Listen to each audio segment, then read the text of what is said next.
মাসে 2-4 দিন নাম্বারটা খোলা রাখে যাতে উনি টাকাটা পেতে পারে। আর যদি 1-2 দিন লেট হয় টাকা আসতে, তাহলে এসে বাবাকে বলতে পারে যে বাবা এখনো টাকা আসেনি, টাকাটা ট্রান্সফার করে দাও। আর যখনই টাকাটা পেয়ে যায় তখনই সে নাম্বারটা ব্লক করে দেয়। ঠিকই আছে তাই না? ওনার ছেলে তো ঠিক কাজই করেছে।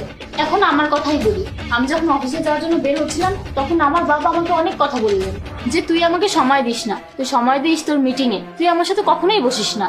ওনাকে কে বলবে যে ওনার জন্য আমার কাছে কোনো সময় নেই? ওনার শরীর অসুস্থ হয়েছে তাতে আমার কি? কিন্তু আমার যখন শরীর অসুস্থ হয় উনি আমার জন্য অনেক কিছু করেন, সবকিছু ছেড়ে ছুড়ে তিনি আমার খেয়াল করেন। কিন্তু আমার কি আসে যায় তাতে? আরো আমাকে জ্ঞানও দিতেছিলেন যে দেখো মা, পিতামাতার জন্য সন্তান তো অনেক হয়, কিন্তু সন্তানের জন্য পিতামাতা একটাই হয়। কিন্তু ওনাকে কি বলবে যে ওনার কোনো জ্ঞানের প্রয়োজন নেই? সে যত যাই বলুক না কেন, আমার এতে কোনো যাই আসবে না। সরওয়ারের ছেলেকে দেখেন, বাবার টাকাতে তো খুব আরাম করে, খুব মজা করে। জানি না কত দেখানোর চেষ্টা করে যে সে কত বড়